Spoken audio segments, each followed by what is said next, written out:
Hi, everyone. Welcome so much for tuning in to the 2021 PAAL Summit. We are live streaming on HowlRound currently, and we welcome everyone who's joining us this morning. Please feel free to engage in the chat, as I mentioned before. For everyone who's here in this space, in the meeting, you can turn on your cameras or you can turn off your cameras. We welcome all type of connection with us. My name is Adriana Gaviria, and I'm the Director of Technology and Innovation for PAAL. And I'm going to pass it on to Tamanya. Hello, I am Tamanya Garza, and I am the PAAL National Director of Community and Justice Initiatives and the Philadelphia Chief Representative. I'm going to be doing our land acknowledgement this morning. I'm coming to you from the land of the Lenni Lenape, whose historical territory includes the places colonially known as Delaware, New Jersey, Pennsylvania, New York, Long Island, and the lower Hudson Valley. For more than 10,000 years, the Lenape people have been stewards of these lands, as well as the river of human beings, or the Delaware River. Over the past 250 years, many of the Lenape people were forcibly removed from their ancestral lands and dispersed throughout the country, though some families remain. These families continue the traditions of their ancestors to this day. The violence that removed the Lenape from their homeland is a powerful part of the history of Pennsylvania, and we acknowledge that in this moment, and we work to live on as we work and live on these very lands. This is the story of our entire country. We encourage you to learn about the lands where you live, work, and the history of the people who lived there before colonization, many who still live there today, though they are often starved of the very resources they protected for so long, including access to housing, sustainable food practices, safety, clean water, and the land where they once lived with their families. This information was provided in part by www.lenape-nation.org. Thank you. Thank you so much, Tamanya and Adriana, for welcoming us into this space. We receive and appreciate the land acknowledgement and acknowledge it ourselves. My name is Rachel Spencer Hewitt, and I'm the Director of Programming and Resources at PAAL. And it's my absolute pleasure to be a part of this community that welcomes you to our third year of gathering. I want to say thank you to our partner organization, the Public Theater, for providing the sponsorship that makes this gathering possible. And we'll be engaging with them culturally later on in the week as well. I wanted to share some community agreements that we all formed together so that we all know we're entering this space as contributors, even when we're just receiving information. And first off, I would like to offer that as a session participant, you commit with us to welcome all caregiving responsibilities and realities in the background or foreground of any meetups, phone calls, and exchanges, and embrace your life in our pursuit of productive and supportive practices. As a session participant, you commit with us to creating a transgender and non-binary affirming space. All language that includes but is not limited to mother, parent, dad, caregiver, etc., applies to any individual who identifies with the term, and we welcome them. As a session participant, you commit with PAAL to creating spaces rooted in justice and anti-racism in our structures, practices, policies, principles, and producing. As a session participant, you commit with us to creating safe and supportive spaces for disability access and inclusion and all access needs present in the space. I would also like to offer that in our virtual world, we cannot always predict where harm can occur. If anyone on any of our sessions feels unsafe or feels vulnerable, if Zoom bombing or anything that is perceived as the outside as micro, but is not micro to you, we affirm your experience. And I want to encourage you that we prioritize safety over civility. Please feel free to stop the session at any time. You can also ask for support in the chat by private or anyone who you feel is an ally in the space, and we're happy to engage immediately. So that is my absolute pleasure to introduce the moderator of our space, Noelle Diane Johnson. And I would like to introduce Noelle's beautiful work to you so that she can guide us in this conversation today. Noelle Diane Johnson is a multidisciplinary artist, stage manager, and artist advocate based in Philadelphia, Pennsylvania. She is thrilled to be a part of this panel, and we are thrilled to have her. She is also the founder and owner of Artists Heal, a company designed to create healing and care spaces for collaborative art making while centering and providing resources for marginalized folks and vulnerable communities. Noelle believes in servant leadership and offers programming to promote self-liberated, inclusive, and equitable spaces designed for healing and expansion through artistic practice. Noelle was also a part of a production that you'll be hearing about more in this conversation. And we would love to pass the space over to you, Noelle, to guide us. Thank you so much. Hello, everyone. Good morning, good morning. Thank you for the introduction, Rachel. I'm so thrilled to be here leading this conversation for BIPOC leaders in this space. And this conversation is with some of the most groundbreaking artists that have been responsible for not only creating shift and change in our industry, developing frameworks for sustainable solutions for parent artists, creating visibility to the range of roles of caregivers inside and outside artistic spaces. And their work is committed to creating and supporting communities through action, service, and advocacy. This group of leaders continues to support, develop, and deepen their work based on a level of care, building supportive structures that takes care of their communities, their companies, and the people that they work with. So this morning, I'm really thrilled to be here with Lamish Miller-White, a panelist at PAAL's first ever launch forum in Philadelphia, to talk about her family inclusive supportive culture at Theater in the X, which she co-founded and is the executive director of.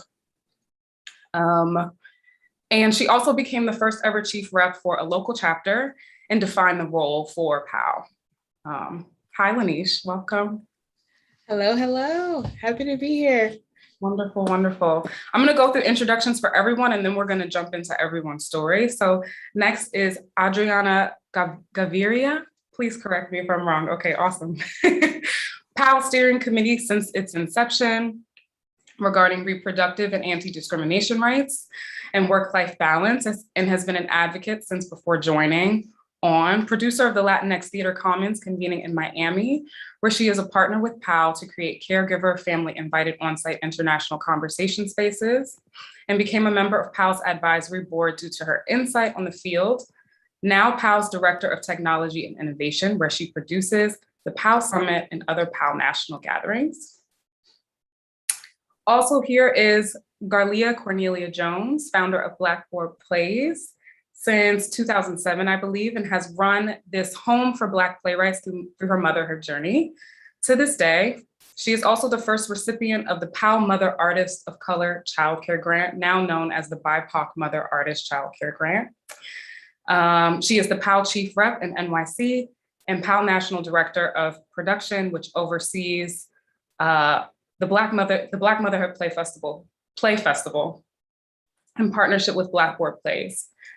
And last but not least, we have Tamanya Garza, who was the director of Barry Moore award-winning Cry It Out, produced with Simpatico Theater Company, which had children in the space, family supportive work scheduling, diverse casting, and creative team stipends for childcare.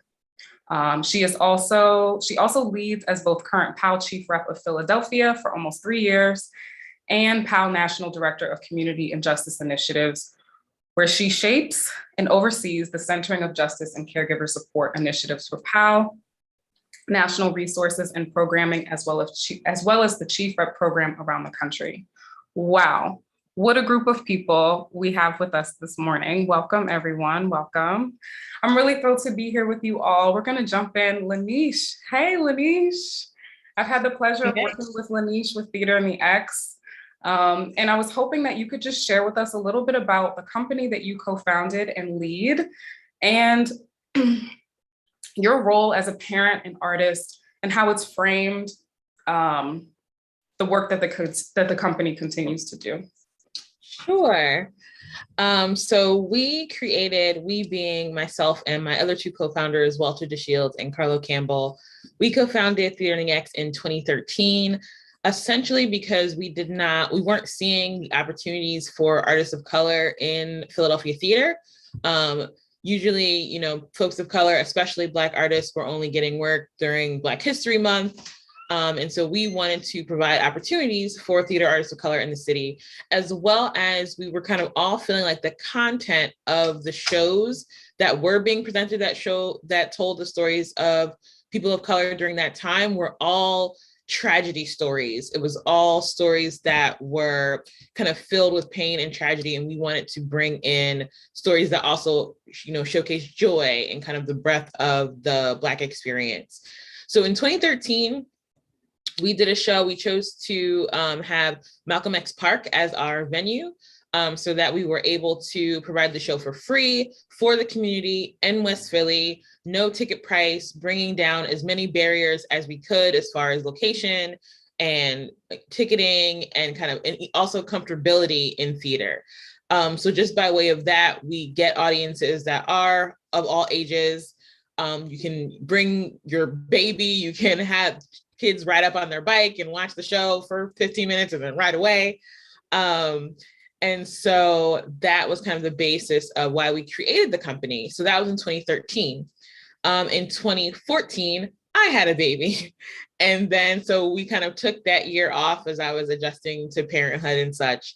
And so then when we came back for our next year in 2015, I had a baby. And so now there was a baby in the space. And that just kind of happened naturally. And then we started to kind of over time formalize our support of parent artists. So in the beginning, it was just like, your child is welcome. Sure, if you need to bring your child, bring your child. And, you know, someone else will hold them while you're doing your scene, or, you know, or have them with you while you're doing your scene, whatever was necessary for that person.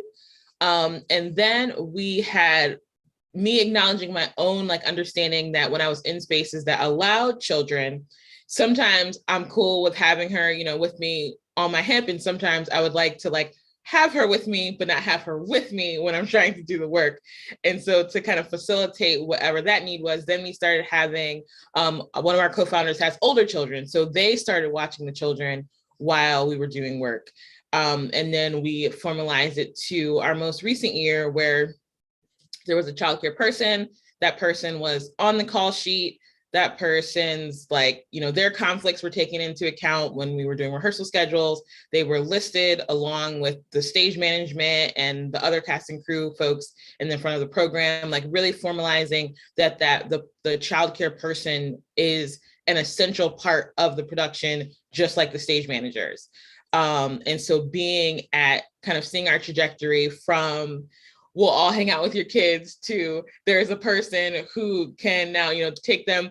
She has snacks. She's, you know, even in getting, because another thing is we all know as caregivers of people with children, there are levels to caregiving also. There is a person to watch your child. And then there is I leave her and I come back and she has learned to dance while I was doing rehearsal. So now we've gotten to the point where we have someone who is not only watching the children, but engaging them, teaching them their own things while we are in the rehearsal process. So I'm really happy and proud that we have got to that portion of kind of where we are in handling caregiving and children in the space. Amazing. That's wonderful. So I hear you say about how you had a child in 2014 and it suddenly became a necessity to create this holistic structure in this care space to support children. Can you talk about what that means to you as an artist and what it's allowed you to be able to pursue, or what you've been able to kind of foster other artists to be able to pursue because of that holistic structure and care? Absolutely. I mean, I think there are 100% artists who have worked with Theater in the X who, if there wasn't childcare available, they wouldn't have been able to be a part of the process. And so being able to, when it comes to creating access for artists of color within our company, that is a barrier. So we're not only working on trying to take away the barriers for audience members, but also for artists. And knowing that, especially for the artists of color in the city who aren't getting a ton of work on the mainstream stages, being able to give them the opportunity to be in the show and not have participation in the show be an additional burden on them when it comes to either the drive for drop off and pick up for their children or the cost for childcare. Or even just, especially if we go over this past year, even the comfortability of having them in some sort of childcare situation with COVID and things going on. So being able to provide kind of a, you know, your kid is 2 floors up and they're in a safe environment and you know where they are and you can now focus on what you're trying to do is like important for us kind of breaking the barriers to people being able to participate with us. And then for myself, I mean, anytime that there's childcare available somewhere, whether it's an event or work opportunity or something, it makes it that much easier for me to be able to participate. Because then I know that I will have her taken care of, or she'll also have like, because we know how it is with like caregiver guilt, parent guilt. It's like, I also know I'm going to be doing something. And so even if I'm going to see a show, knowing that she's going to be doing something that's going to be as engaging for her during that time, it helps me to be able to relax and enjoy whatever the experience is that I'm supposed to be enjoying. Awesome. Wonderful. And one last question for you, Lamish. Can you talk a little bit about your involvement with PAAL and what it means to you to be a part of this community? Yeah, I mean, the very first PAAL forum that was in Philly that I was a part of was my first time seeing like completely set like child care within the same vicinity of where you are, like very formalized. It was my first time seeing formalized childcare, and I was like, oh, this is cool. And I remember like those of us who were there, like we had children kind of all around the same age. So we had 2 people that had their potties with them that were doing potty training, like just that ability to come and do work and be able to both like share space with other parents. I mean, that was just exciting to begin with. I think that's why I said yes in the very beginning. I was like, ooh, there are like other parents in Philly that do arts that I'll be able to like meet and network with. And so having that environment, and then over time, like just the connecting and learning people's stories, like over, I guess, was it the summer? Time is weird, but sometime since the pandemic, when as PAAL's been doing the kind of like virtual like afternoon meetups, and hearing, even though I knew Tamanya before then and knew of her work, like the first time I heard her story of how the Support and Cry It Out came out, or the first time I heard Garlia's story about like her trajectory in parenthood and things, and it's just amazing to like see and be inspired and like hear the stories from other caregivers as like a reminder of like the possibilities and what we can do. Wonderful. Awesome. Thank you so much, Lamish. I want to lift up in the chat, the childcare person is an essential part of the production, just like any other aspect of management. Lamish Miller-White, thanks for being with us. And folks in the audience, you'll have a chance to ask questions towards the end if you like. We're going to move on now to Garlia, Cornelia Jones. Hi, Garlia. Thank you so much for being with us. Thrilled to share space with you, and wonder if you could just share a little bit with us about Blackboard Plays, which you founded, and how its development has paralleled your motherhood journey. Oh gosh. So Blackboard is one of my first children, but preceding it, I also had a Black theater group in college, and so all of the work that I do now just really is an expansion of the work that I did at Indiana University, and so I have grown to be very proud that I just really stuck with what I wanted to do in creating spaces for Black artists, and specifically Black playwrights. And when I founded Blackboard in 2008, we were at a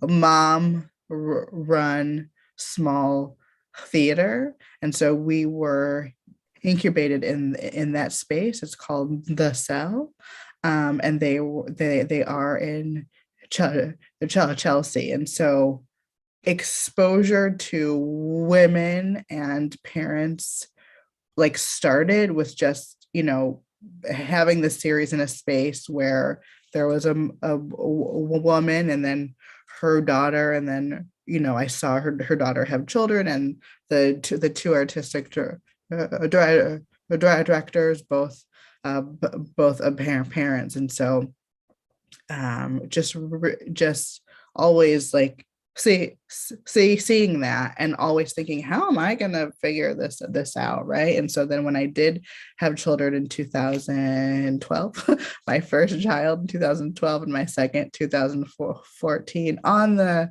sidewalk, very proud of my sidewalk birth. I'm sure Rachel can drop the link in the chat because I wrote the story in the New York Times. So giving birth and just having a child, and then thinking, how am I gonna continue this, and myself having the dream that my daughter, I was in the city at the time, and that I had there was a small second room which had been my office, which turned into her room until we moved. But just like thinking, okay, my daughter's gonna sit in her high chair next to me while I write my plays, because I'm a playwright, and so I thought that was going to be the journey, but we all know that doesn't happen because infants don't sit up straight and they also don't stay at their high chairs, and high chairs are expensive and you have to have the money to have them and all of those things. So like all of that started to really impact me, and I really think so much about all the things that come with being a parent and a black parent, because you have this baby and then you think, okay, I want to go to all the groups and all the things, and those are so expensive, and like exposure for your children, if you don't have a high salary, or if you don't have a two-income household, or if you don't have the resources to hire childcare, is like, is you have to do it on your own. But then you don't focus on your art. And so how are you figuring out how to do both? You don't sleep, right? So many people don't sleep. And if you don't have a supportive partner, it just makes things more challenging if you're trying to really devote yourself to your art and your parenthood. So I think these are all things that sleep, Lisa, is such a luxury even now. This day, what is this day? Been up since 5:30, like here we are, but all of us, right? And so I think just thinking about something I was really passionate about when the Blackboard started, or as we went on in years, was I wanted to build a retreat for parents, and I was slowly exposed to more parents in the theater and more Black parents. And actually, no, I wasn't exposed to a lot of Black parents. That's not true. I was exposed to a lot of parents, but I didn't see a lot of Black moms in the theater, or I saw them in different places. And I think now there are more, because I think we were becoming parents around that time. And just, I was really thinking about how can parents have, just like a retreat, how can parents have a space that where they can work on their work, right? Because I'm thinking I'm going to write this play with my infant here, but is there a space where that is possible, where you have the support either in resources to hire the care so that you can work on your play, or you're at a retreat center that has childcare built in? This was also pre-Space on Writer farm. So just uplifting that they do have a play a residency for parent playwrights, and there's the Sustainable Arts Foundation, which does no longer includes playwrights, but does include organizations. And so I was able to get a grant at a residency in Detroit, which included child care. But since I'm from Detroit, that was great because then my parents had my kids, and I could work my kids, and I could work on my play. So I think a lot about how we can give parents the resources in the arts to who do their work, and part of that journey with Blackboard has always been thinking about, how are we going to make this space. And so the Black Motherhood and Parenting New Play Festival was really born out of that desire that I had for years to just I was looking back at notes that were way before I met Rachel and thinking, oh my gosh, I did want to do this retreat for Black parents. What the heck? Cool, and so and so just being able to bring that into fruition through this partnership, which makes so much sense, right? Because the support that PAAL gives to parents in the arts is amazing. Yeah, And I love that you brought up that this was pre kind of artist residency designed. I think that we've seen a lot of different resources kind of pop up in the past, decade or so to support BIPOC artists, global majority artists. And I love that you were speaking about, some of the socioeconomic barriers that come into play when you become a parent or a caregiver or assume one of these roles. And I know that you were one of the first recipients of the PAAL Mother Artist of Color, which is now known as the BIPOC Mother Artist Child Care Grant. Can you talk a little bit about receiving that grant and what it did for you as an artist? Oh my gosh. I mean, it was fantastic. It was I had just gotten a divorce, and I had just started my full-time job at the Public as a line producer. And so I was like, what am I going to do with the kids? What is I was going to be having to come home with them and do the dinner thing and all of that.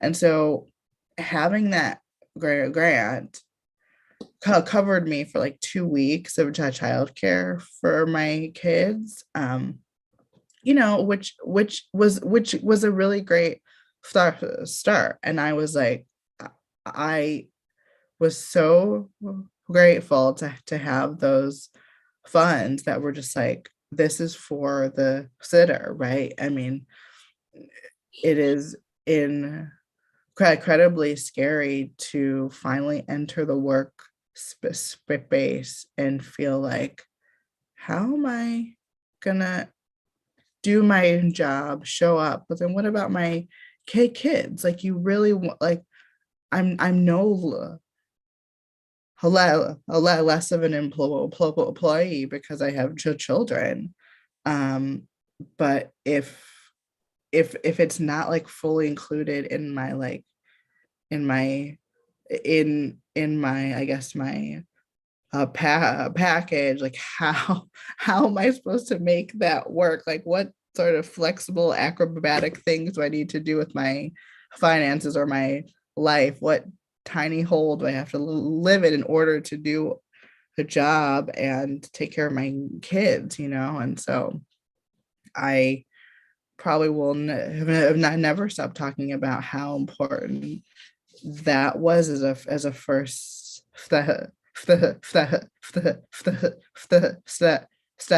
and how much childcare support and childcare grants is something I am so passionate about, because you know, as a show facing human, how do we manage that when we are part of a community of people who are involved in the show too? And then you think about, what about parents in the production team? What about, you know, the actors who have to be there every day? And so these childcare, I think, grants are so helpful to us to just feel like we can have our children taken care of, and then we can show up at our job either remote or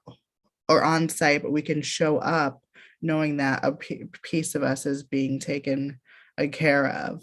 And That's so wonderful. I love what you said too about, you know, one of the things that I like to lift up, and I think is so amazing, is that when you start to realize that all of your support doesn't have to come from one place, that it can come from multiple different places, and that you were starting your job at the public, but you were receiving the support elsewhere. right. Can you talk a little bit about, you know, you said it was a really great stepping stone for you. Can you talk about your job at the public as a producer, and how the work that you've done with Blackboard Plays, the work that you're doing with PAAL, the advocacy work that you're doing for single mothers contributes to that work that you do in that space? Big questions. I mean, I think I bring all of myself to everything that I do. And so my public family, my public theater family has got to know my children very, very fast. Very quickly. My kids were there. And so and having a space to bring your kids is also an important part of childcare resource and support, as Lamish has, you know, talked about. Like, it's not just resources, but it's also resources of space and people. And yeah, they can hang here, and here's some crayons, right? So I'll say that my children were just like a really huge part of that. And I guess I am first a member of the Black theater community. That is how I have identified for like 20 years. That is the work that I create, and that is a really important thing in how I show up. Becoming a parent looped in parents to that as well. So it's been really great to connect with all parents at the public, like just to find a community of people of all races and ethnic backgrounds who are parents, who are going through the same thing as I am. So that like opened up this, oh, here's working parents in the theater who are figuring it out too, and us being able to support each other and say, no, like we need to have this, or we, like just really building a communion there. So that's been great to just me. I've gotten to work with a lot of artists who are parents. I worked with Jessica Blank and Erica Jensen on Cole Country, and they have a child, who's now like a tween age, right? So but it was really great because their daughter and my kids, I think when we worked on Cole Country, most of the creatives had one child or two, and so there's actually a photo which I think was posted on PAAL of like all of us and our kids. It was like really cool and fun in a way to say, oh my gosh, I'm around people who like understand, right? Like like just being with people who get that your focus is sometimes pulled, or you got to go deal with this, or the sitter called because they can't find the remote. I don't know, like something. And so just really thinking about that. And I think in terms of the way that, the rest of my Black theater community and how I loop that in, I really try and, the public has always been supportive of Black artists over the years. I think we know and see some of the really great and beloved artists. Their work has come out of the public, and I hope that I am part of that, journey, and adding to this history and support and sharing of work by and for Black artists. So those are some of the ways. Yeah. Thank you, Garlia. Thank you for all of your work at the public and with PAAL, and sharing your sidewalk birth story. I can't wait to read that. Well, and to say that sidewalk birth was one. I'm also part of a group called Harlem 9, which also, like, in thinking about a Black mom that I was able to kind of see in the theater, Sandra Daly Sharif, we are part of this group. So there's 6 of us, but she's been a parent. And so just being able to see her as a mom raise her daughters as a working artist was also an inspiration. And I gave birth 1 week after our OB Awards. So when we were at the OBs, all of us were there, and I was super duper pregnant, and we're on the stage, and I was like, no, don't you? And I could feel him like moving, and I was like, we're not giving birth here. I was like, we're not giving birth at the OB. So he decided to come out a week later at on the street. But yes, that was also tied to another organization, another Black arts organization. Amazing. Thank you, Garlia. Yeah, and that's striking me as well, like the importance of community with parent artists, and the need to experience, like to hear and see experience and hope and strength in other parent artists, to feel that you can do it yourself as well. So thank you for sharing. We're gonna move on, y'all, to Adriana. Hi, Adriana. So thrilled to be here with you. You've been with PAAL since its inception in 2014. But have been navigating the space of reproductive rights, anti-discrimination rights, and work-life balance within your community and beyond for years now. So could you share some of your influences for your work nationally and internationally? I've heard you share about seeing this work being done internationally on maybe a little bit of a different level, and I would love to hear about how some of those influences have shown up in your work. Yes, definitely. I was so inspired a couple of years ago, just reading about all the initiatives and organizations that were really moving this conversation forward. And that's around the time when I reached out to Rachel, and Rachel was also doing that here with PAAL. And that's how we connected. And it's been really, really wonderful just seeing how much progression of that conversation has moved along the last couple of years. I'm also one of the founding members of the Soul Project, and I'm a steering committee member for the Latinx Theater Commons. And the convening that I did in Miami as the lead producer was really exciting because it was one of the first times that we had a day specifically for not only children, but also for any dependents that the conveners wanted to bring in that day. I also brought my family along, my older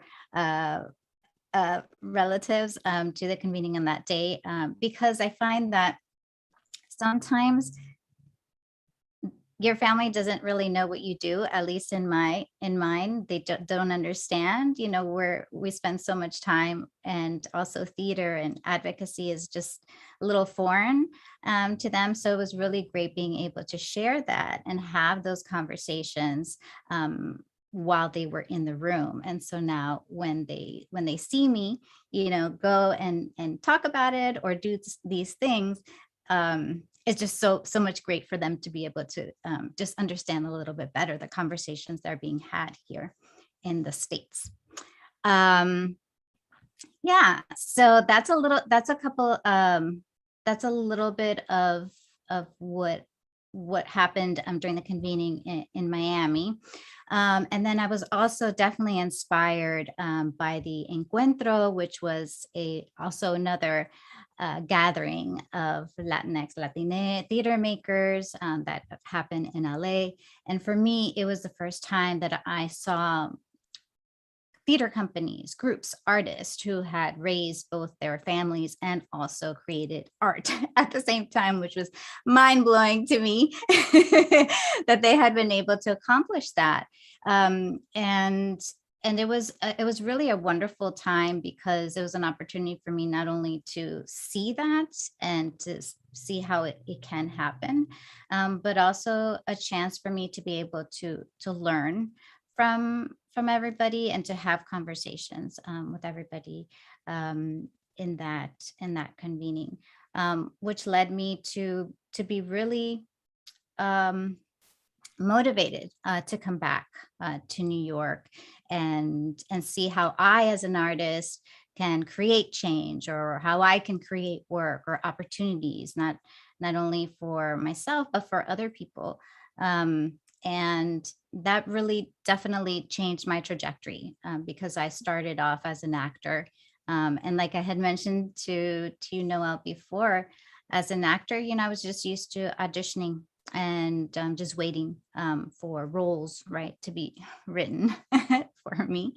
And just by really being surrounded by the community, by your community, by people who are not waiting around, who are making a difference, just gave me an example of what I should do as an artist, my responsibility as an artist, and what I can do that I didn't know was possible. I also have been really lucky to have been a part of NALAC, which is the National Association of Latino Arts and Cultures. And I did their leadership program and also their advocacy institute. And that was also very, very informative in how to go to DC and to advocate for things that you believe in. I never knew that was possible.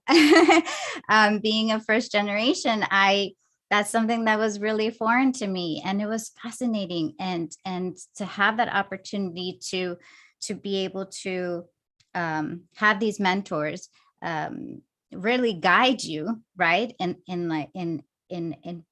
putting up a presentation and finding out what moves you, what's your guiding star, what you want to happen, and then going to DC and to advocate for that with your representatives.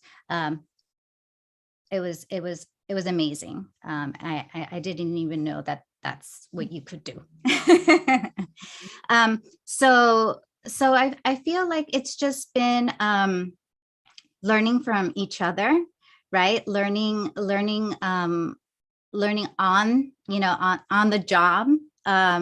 There isn't a lot of or there hadn't been for me opportunities for me to really learn about producing or about advocacy work or even other areas. It was just something that I didn't know, and I really am just so grateful and appreciative of everyone that I've met along the way the last couple of years, because we all learn from each other, right? And that's how you may not think that you're making a difference or that you're making a dent into making things better.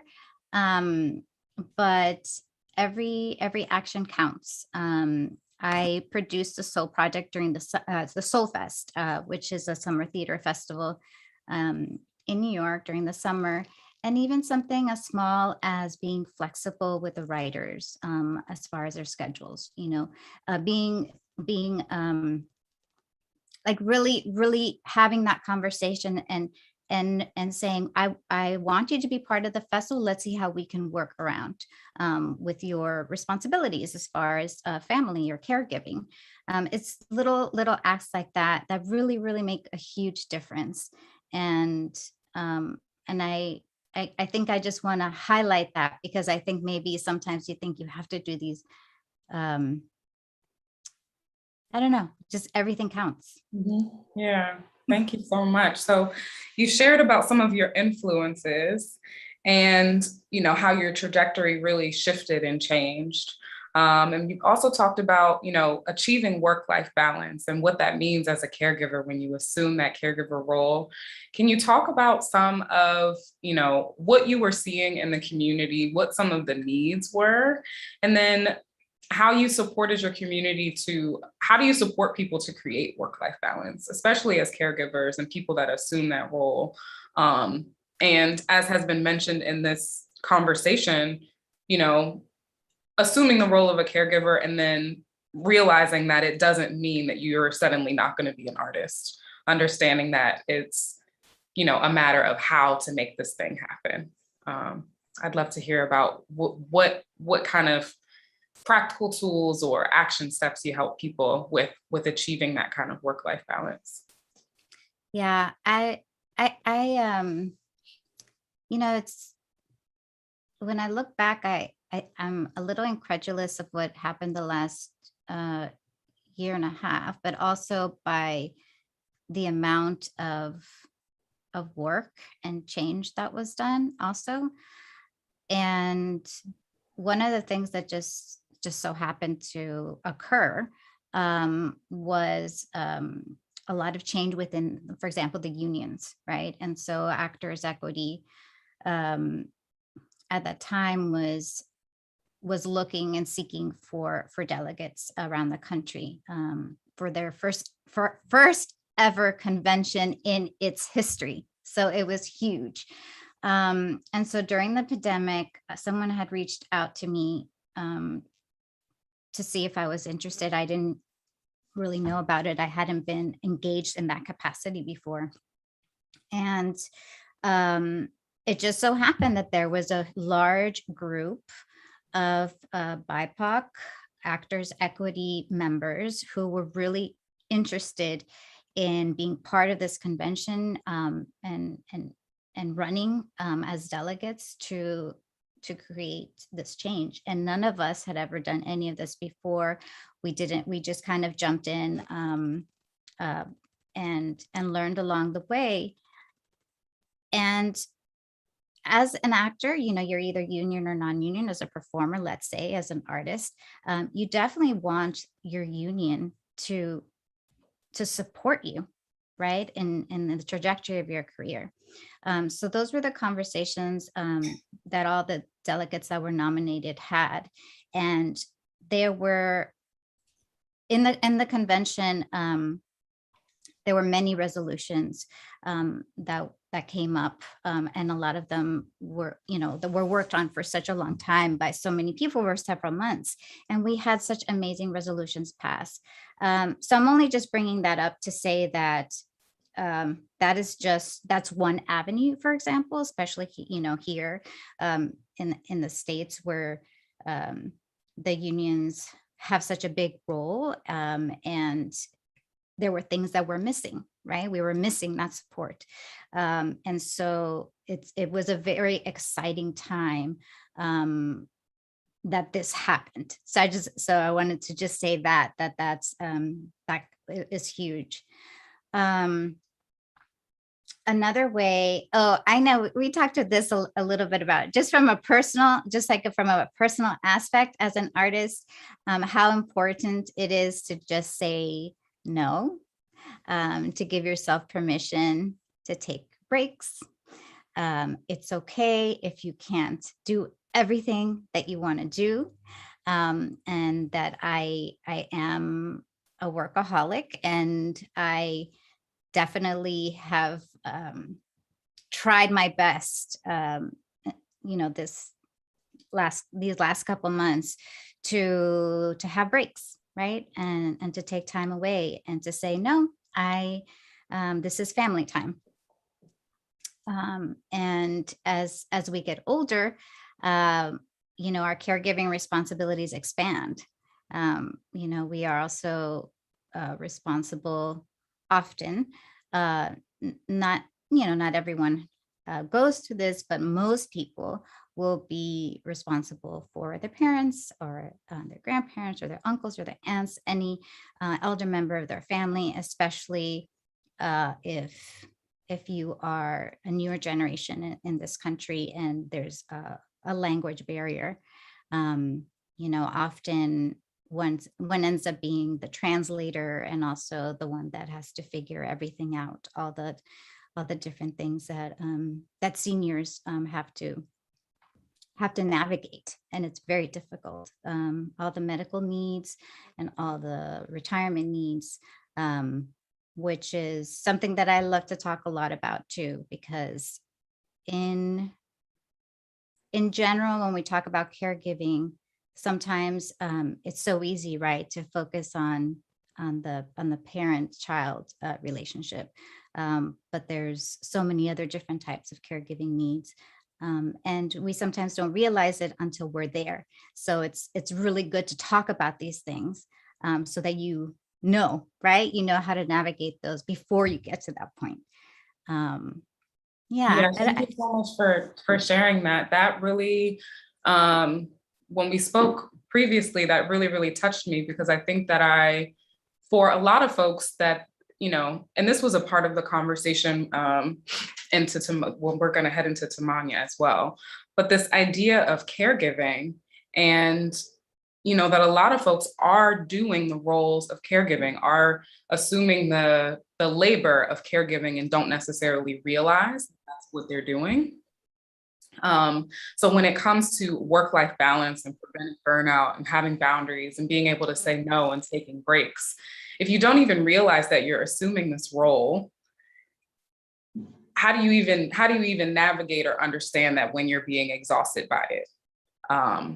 And I really appreciate the focus and the advocacy around caregiving that is outside of parenthood. Parenthood is a beautiful thing, but it's not necessarily something that everyone steps into, but is no less, you know, a part of a community of caregivers. Or if you need that support, or you need that support as an artist, or you need that support in community, to be welcomed into a community like PAAL's is really beautiful and really monumental. So can you share just a little bit about what your leadership in caregiving advocacy means to you and what you've learned on your journey? Because I know that your caregiving roles, the roles that you embrace as a caregiver, and your journey has been a little bit different than the other panelists. Yeah, so I have like this little reaction whenever you know, I hear leader, right? Because it's that hesitancy of or that just not being used to having that name, that title, as someone who, and it was something that I also wanted to bring up, is that, you know, anyone who's watching who may be shy or quieter, or, you know, just does is not used to being right in the public eye. You may be a leader and you may not even know it. And to embrace that and to own it, because we are all responsible, right, of what we do and what type of spaces we create or a part of, right? And so I just wanted to say that. But for me, it's important. I just love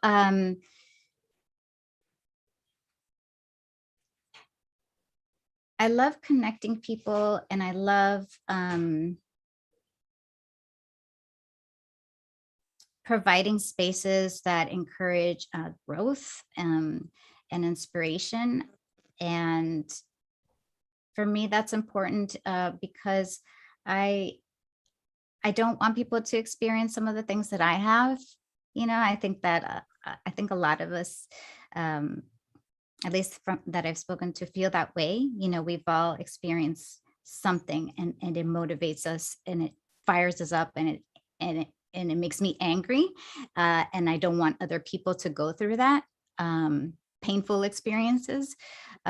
So that's why it's important for me to continue this work and to fight, because I've seen not only, I've just seen so many things happen to other people that I'm just it just pisses me off. I think that's why it's important for me to continue this work, because I just don't. Yeah. Yeah, that's amazing. And I think that's something that we mentioned in our previous conversation too, of like, the pain point doesn't always have to be, sometimes you have to get your heart broken. Sometimes you have to go through that pain and what it means to, come out of the fire with buckets of water for the people to pour into your community, and to allow that pain to have purpose, to allow the pain that you've been through and the situations that you've been through to drive you instead of making you stagnant in the work that you're doing. So thank you so much for sharing. It's really wonderful. Okay. And last but not least, we have Tamanya Garza. This panelist is extremely special to me. Tamanya, you've changed my life. Tamanya Garza has absolutely changed my life and been one of the most phenomenal, biggest supporters that I've met in Philadelphia, at a time where I was kind of stepping back into theater and trying to understand my role and coming out of some of the, difficult things. So I'm really, really thrilled to be here with you, Tamanya. And I definitely want to jump into talking about Cry It Out. Cry It Out was produced in 2019, in spring of 2019. And is this beautiful, beautiful story about motherhood and what it means to become a mother. And just some of the challenges and real honest conversations. Working with you, Tamanya, on that show was one of the first times that and I think quite a few people in that process, had just had real honest conversations about parenthood and what it meant to be a parent. And it completely changed my view of motherhood and parenthood. So I'd love to hear you talk about why that story was so important for you to tell, and also all that went into creating that space, because it was a priority to have diverse casting. It was a priority to have family support. It was a priority to have stipends for childcare. We had childcare in rehearsal spaces and had that as a part of the calls and the work schedule. So I'd love to hear about what that process was like for you, and the pre-production as well as while we were in production. And first of all, Noel, you two are extraordinary, and you continue to change this community and make it more incredible, and help us all heal. Artists heal, help us all. Because like you're talking about, I think a lot of us, and in Philadelphia, we have so many different kinds of theaters. We have incredible theaters like Theater in the X, and all of these incredible theaters that are working for inclusion and to make space for people of the global majority. But there are many theaters that still struggle with that, and still struggle with giving voice to, not something that doesn't fit within that very homogenous classics group that has been sort of selected out of the cis white men that have come before us. So I think that, it was important to me, like some of these trailblazers and looking to people like Lamish and like Garlia and like Adriana, who had come before me, and just sort of say, I have gone through these horrible things. I've gone through these traumas in theater that I love. And I had stepped back. I had not directed for years before Cry It Out came along, because I had experienced some real harm, and I had seen people harmed in the spaces. And I was like, I can't believe in this place of empathy and creation, we can't find a way to be safe. Like, I cannot believe that is a thing, and that we have to, that the price to be here is trauma. And so I had taken, like you, I had taken some time off. And what got me back, I was pregnant, and I found while I was pregnant that I was not talking about being pregnant. I was hiding it. I was not letting pictures being taken of me. I was not going to theater as much. And I didn't feel shame about the pregnancy, but I felt it would absolutely diminish my ability to get jobs, because as a director who's already a person of, you know, from a historically marginalized community, there are very few jobs that people think of me first, or think of me as being the right fit, or think of my personal experience, because for some reason, white directors can direct everything, Mexican directors can direct Mexican plays about being Mexican with Mexican characters. So, and you know, I don't believe that to be true. So in trying to see a larger picture, and in trying to create the experience I wish I had had accessible to me, while I was pregnant, I had taken time off. I was like, I'm not directing, I'm not going to do anything, and I'm not even going to see shows. And my dear friend Allison Heichman, who I went to college with, who was running Simpatico Theater and is running Simpatico Theater now, wanted to create just a very different space for artists to create in, where the whole artist was considered. And she sent me this beautiful play by Molly Smith Metzler, who actually is now working on Made for Netflix, and another story about what it is to be a parent. And she was like, oh, just read this for me. And this is how she tricked me into directing for her. She was like, just read this for me. And I was like, okay. So I'm sitting there with my breast pump and, you know, 2 a.m. on my phone, like reading it. And I was crying and I was laughing, and I woke up the baby a couple of times. And I was like, oh my God, this play is amazing. Like, you have to do it right now. And she's like, no, you have to do it. And I was like, no, I'm not. I have a baby. I'm nursing. Like, it just, the world doesn't exist wherein I can be directing this and do my best work right now. And she was like, so what would it take? And I was like, what do you mean? What would it take? She's like, make me a list, make me a crazy list of what it would take to make it happen. And we had been, it was, I'm talking about all these inspirations. We had been at that meeting, one of those meetings that Lamish was talking about, the gathering in Philadelphia of parents.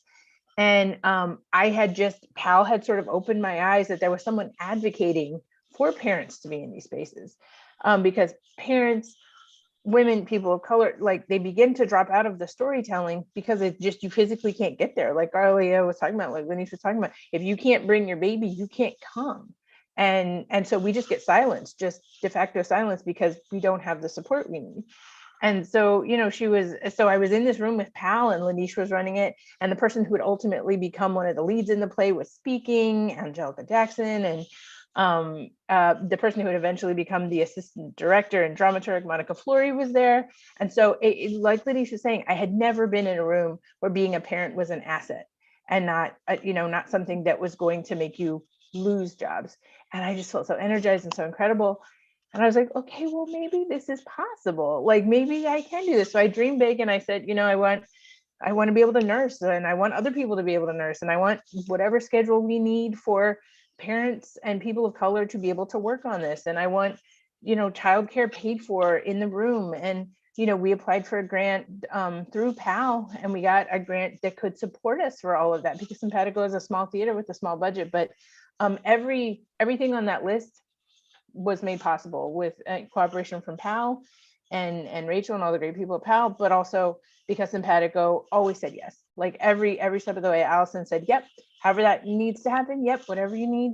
Also, you were the expert. Like, a lot of gatekeeping happens in theater because the people who are experiencing whatever they're experiencing aren't believed, or there isn't representation in leadership. And there was never a time where I came to her and said, I want this. It's going to be longer. It's harder to cast parents. You have to make more accommodations for auditions and rehearsals. I want childcare in the audition room. So literally, like, we had people coming, and people would sit with them in the lobby while they were inside auditioning, so that they could come to the audition. I wanted to make sure that the designers reflected the same diversity. I wanted to make sure that we were focusing on parents being in the room. So all of that was made possible, and it was made possible because it was intentional from the beginning, and because the theater company and PAAL decided from the beginning that they would support us in whatever way we needed.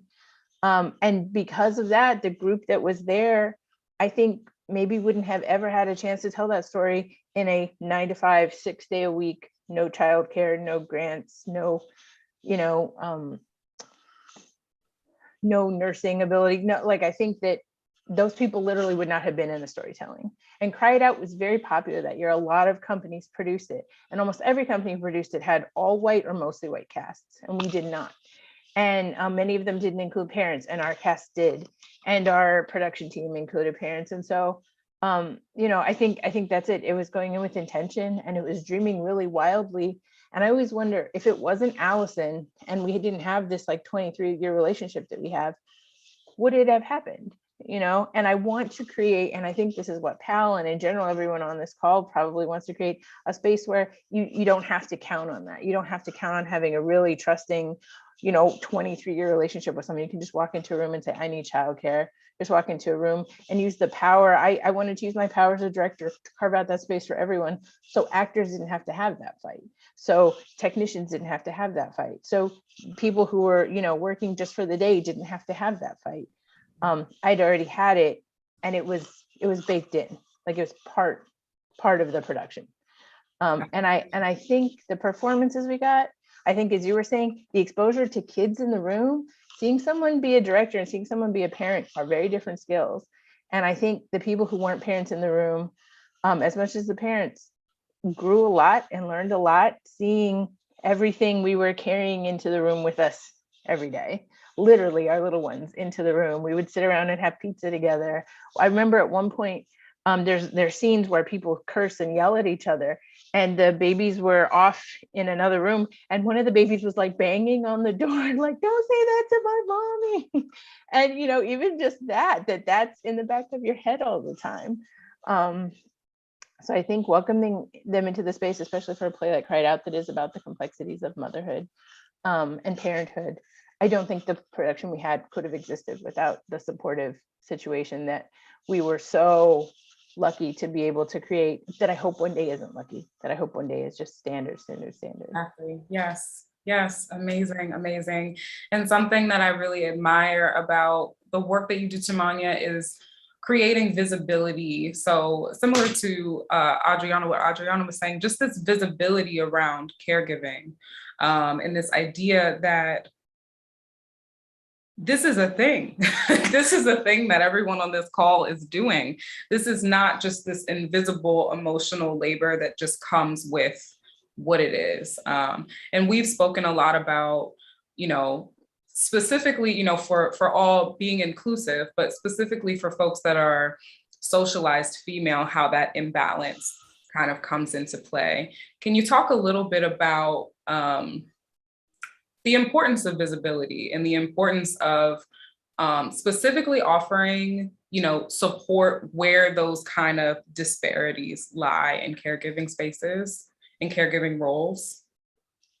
Absolutely. And I think that's a really excellent question, especially, some of the things Adriana talked about and that were mentioned in the chat. Actually, I'm a member of the sandwich generation. So I have parents I was caregiving for, and a parent with a disability at the same time as very young children. And the only thing I can tell people that feels like is having all of like the maximum amount of tabs open on a computer, trying to do work, and then someone pours a bucket of water on the computer. Like it seems impossible. It seems overwhelming. It seems like, and it's just so many. I have to get the medication. I have to remember to make sure that it's safe. Like even my father, who was at the time sort of newly disabled, he had a stroke. We had to make sure that when he came, there were flat surfaces he could walk on, and that he could sit very close to the door at each performance, and things like that. So just the mental gymnastics of doing all of that with caregiving. I have to do pickup. I have to make sure my baby has food for daycare. I have to make sure that the right clothes are washed, that I've written. I just sent my little one to in-person school for the first time, and the amount of time I spent writing on things, writing their name on things, that's a job in itself. So just realizing that we're carrying so much, and that in no way makes us less valuable as artists. If anything, it makes us more valuable. Like the multitasking that has gone into each of these people's work that is on this panel, I like that. That blows my mind. That takes me back, because running a company or running multiple companies and a child, and doing your work as a creative, it strengthens you. Being a parent strengthens you. It shifts your focus.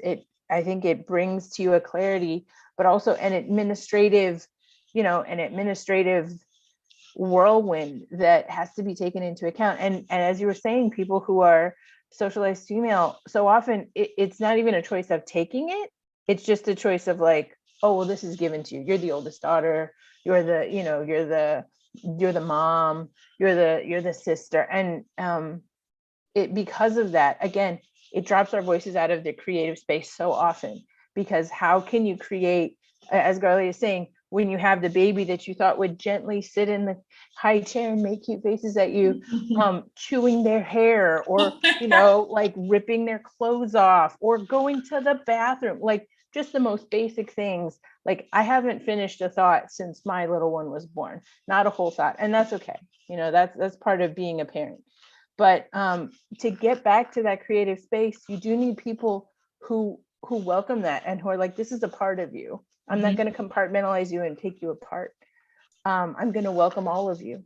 Yeah. And I'm going to support all of you. And especially as, when you're doing all these different kinds of caregiving, and some you chose, some you didn't, again, we're no less valid.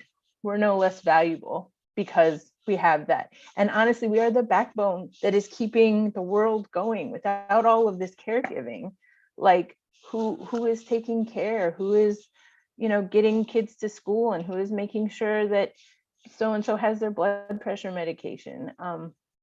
So valuing that as a community, valuing that as a theater community, that like, you are fostering and bringing up the next generation, but also you are honoring the people who are older and elders and who made space for us. Like, what an incredible responsibility to be stewards of those two journeys, and recognizing the empathy and the creation and the beauty that we would bring to our artistry because of it. Mm-hmm. Yeah. And needing to really lift up, it makes you, and I genuinely believe this, that it makes you a more valuable artist. It makes you more valuable. You can do more. Like, you just, there's a need for it. And, when it comes to leadership and like facilitating spaces for leadership, a lot of times I will have folks think about, don't think about managing at job. Don't think about your administrative job or your management job or your leadership job. Think about the places in your life where you're managing things. Are you managing your child's school lunches? Are you doing your laundry once a week and making sure that your clothes are folded down? Even if you are, even if you're not necessarily a parent or a caregiver in that way, what are those ways that those skills are translating? Because that's where like the soft skills and things for leadership, specifically within the theater industry and the work that we're doing as artists, really comes into play. So I think that that's just such a beautiful thing, and really want to lift that up, that it doesn't make you any less valid. And if anything, it makes you more valuable to this community and to the communities that you want to lift up. And the last question I have for you, Tamanya, you are the National Director of Community and Justice Initiatives for PAAL, so nationwide. And I just want to hear a little bit about that role and, what it is that what are some of the resources and the things that you're doing in that role? And I will answer quickly because it's 11:22 and I know we wanted to get to some questions.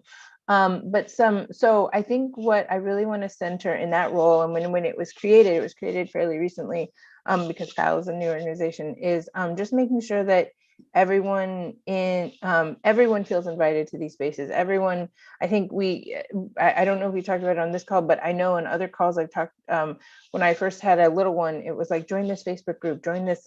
And so often they are full of centering whiteness, or, making people of color feel othered, or making us, you can't show up as your whole self, because if I show up with my hair in a bun and no bra and no t-shirt, it speaks to who I am as an individual and a representative of who my race is, versus just a person.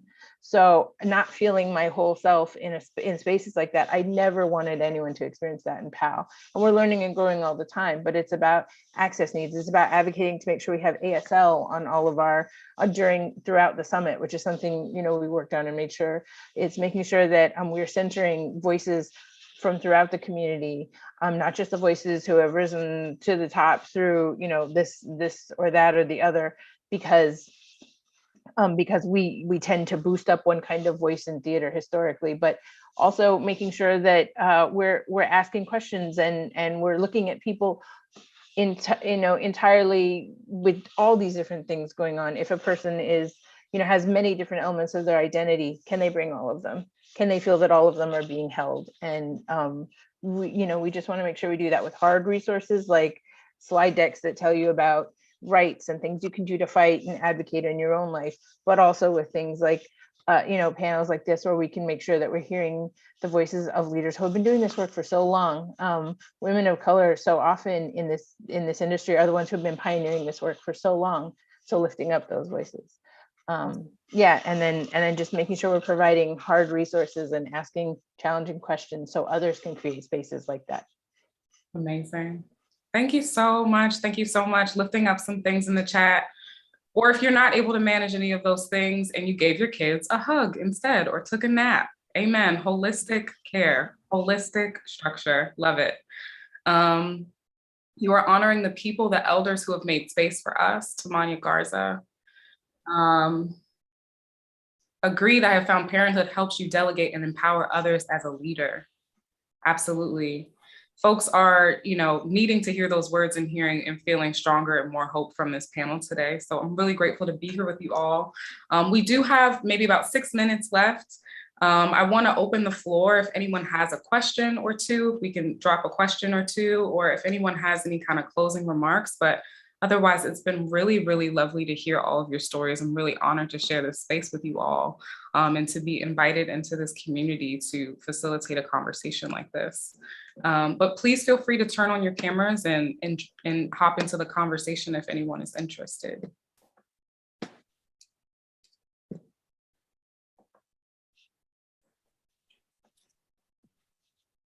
I will say that I really relate to keeping your motherhood a secret, right? I just had a job interview, a phone call, and I just had to put it out there. I have a daughter who's disabled. She's 16. Yes, I could, maybe go into disability awareness or disability advocacy or something like that, but my passion lies in theater, and it's the power of communication through theater.